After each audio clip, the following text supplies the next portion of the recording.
Alright, so back to the original mixture. They said, about 20% potassium hydroxide with water, so it's about a little more than 3/4 full. As you can tell, I'm using ice water. I put about 20 ice cubes in it, and you will see how much of the chemical reaction takes place. The water gets so hot. So I'm using the potassium hydroxide, and they're like tablets, and you got to pour it in slowly. And the reaction it takes, that water will get so hot, it's hard to imagine. So it's weighing down the ice cubes now.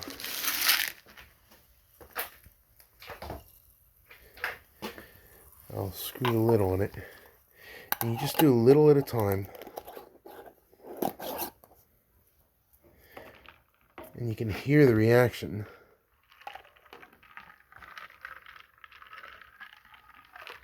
You gotta keep it cool, because otherwise it gets so hot you can't hardly even touch it.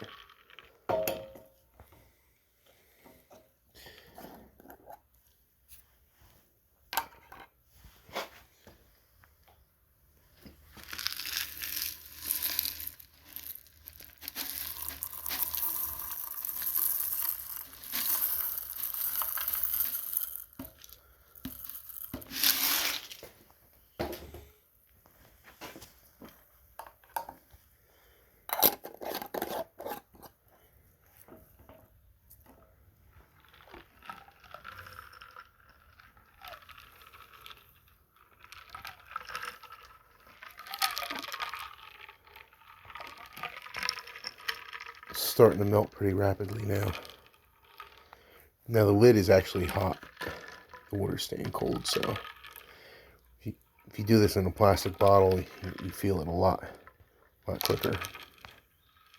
I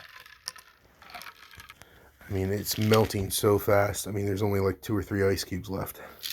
And I had 20 ice cubes in it.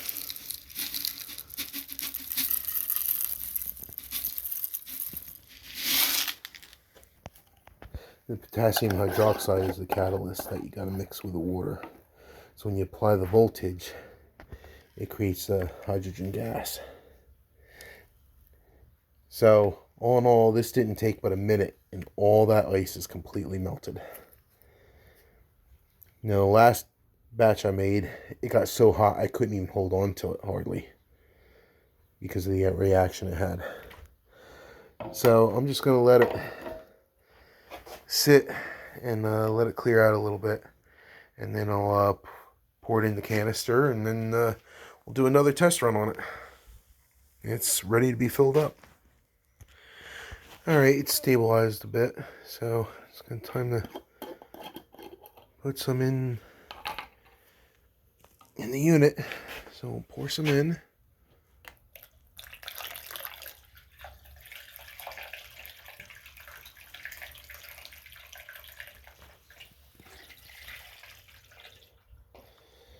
I'm only going to fill it about maybe 3/4 full. And that's going to be it, because it does heat up and it does expand. So we're only going to leave that 3/4 full. So the water level is like right about my finger is there. We'll try that out and see how it is. Alright, took the funnel off, got it plugged up, and I'm going to put the other canister on, which is for the bubbler. This is just plain water, plain straight water. Now what I used in both wires, I have, fuse links in it.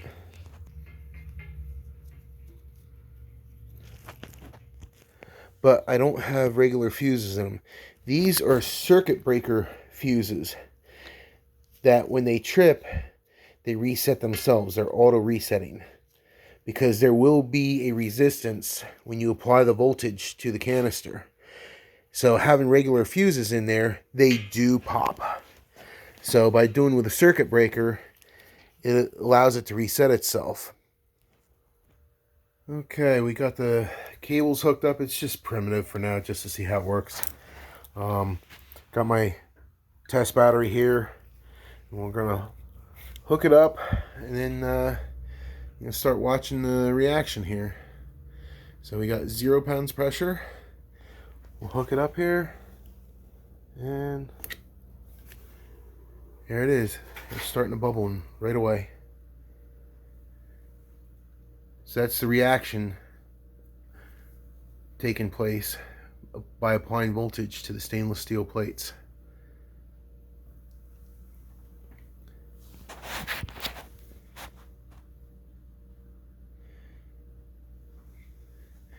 Of course, the circuit breakers, they trip right away because it's a high resistance.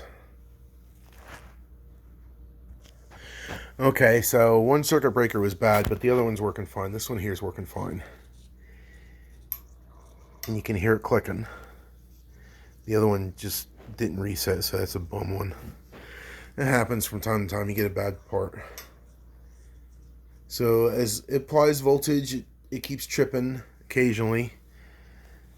But when it kicks on, it starts producing voltage, or starts producing hydrogen gas when the voltage actually kicks in. As long as it's bubbling, it's producing hydrogen. So it is slowly building up pressure. Now, since I got a storage tank, I'm just going to open the valve and let it start filling up the storage tank. And the circuit breaker isn't tripping quite as bad now because the water is warming up. So it's actually running a little bit longer in between time. Before it was tripping relatively rapidly, but see, it just now kicked off. So it's still doing what it's supposed to do. Alright, so, I'm doing a little bit of time lapse here. It's probably been about 6-7 minutes now. But it's still reacting. And it's still producing hydrogen. I just periodically open and close the valve, for the storage tank. But right now, I'm up at about 22 pounds pressure, which is pretty decent. Now, the first time I did it, I actually, had a leak and I couldn't maintain any pressure above that. So, it's still in the trial stages yet. Still figuring it out and all that. Trying to get the mixture right and whatnot. But, as long as it, the milkiness, that's actually just real fine bubbles. You can kind of see them popping right there. So that's just the voltage, making continuity between the, for the water and the potassium hydroxide. Okay, up to almost 30 pounds pressure here. I'm pretty happy with that. It's actually pressurizing pretty good. I don't know what kind of a demand it'll need to run an engine off of, but,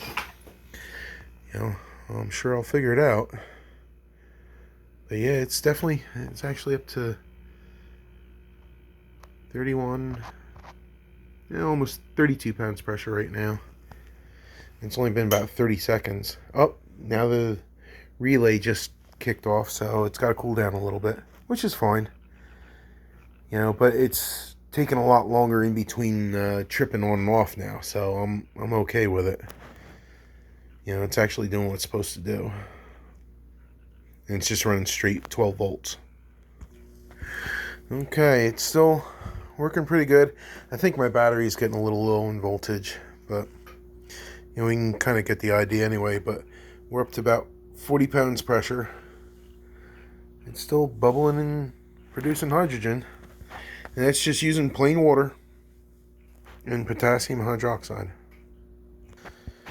Okay, so after about 12 minutes here or so, I had to hook up the battery charger on to the battery to help get a little boost. The circuit breaker fuse here isn't really tripping as much now, so that's good. It's still continuously making hydrogen here. Now, I currently have it up to about 50. It looks like about 51, maybe 52 pounds pressure. Now, it's only just in the canisters themselves, the pressure. I'm sure I can build up more pressure in the tank. It might take I'm sure it'll take longer, but I got all the valves shut off right now, but I just want to prove that it does produce pressure. So as long as you can have a storage, like some kind of canister like this for storage, it will climb up. So here we go. We are at 52 pounds pressure. So as soon as I open this valve, I know the gauge is going to drop, but it'll be completely contained inside the canister, so we will have a reserve. So let's open the valve here. And there it goes. And we'll close it back up again. So now all that hydrogen went into this container here. And we'll just start building up again from scratch. But it is working. I'm pretty happy about it.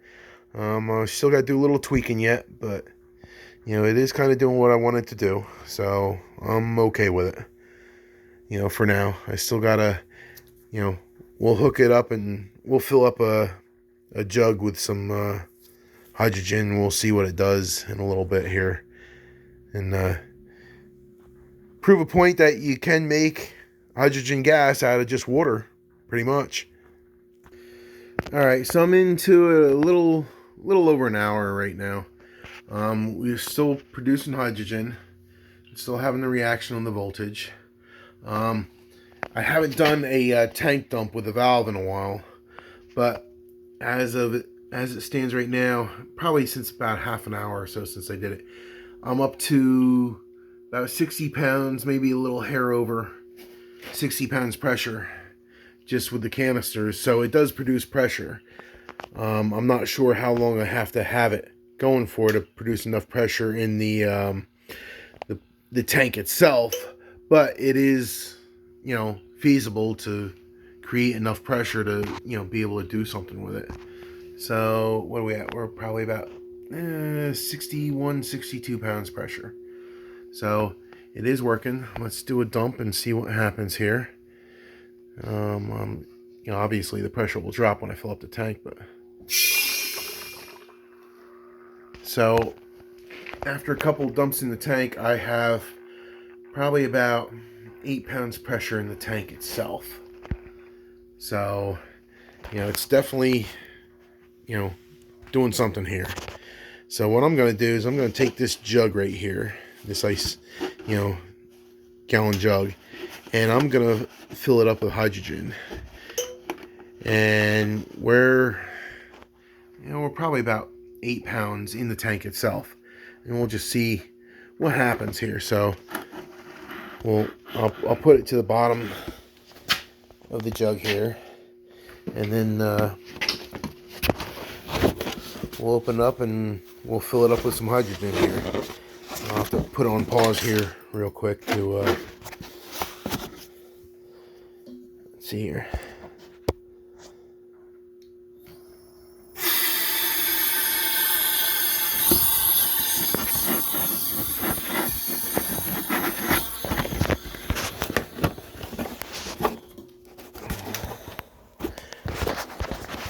Alright, so this gallon is full of hydrogen.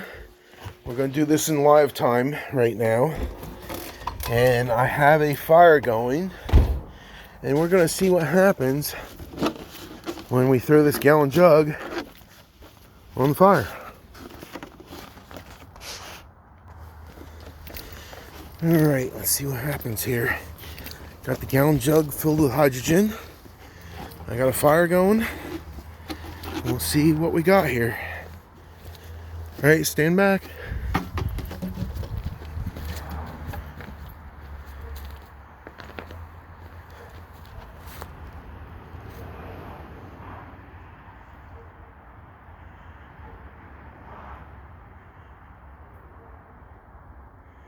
I think the flame just got hotter is all.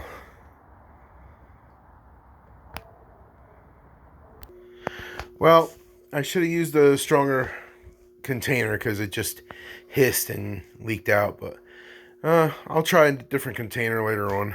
But it's definitely combustible. But so this is a homemade hydrogen fuel cell.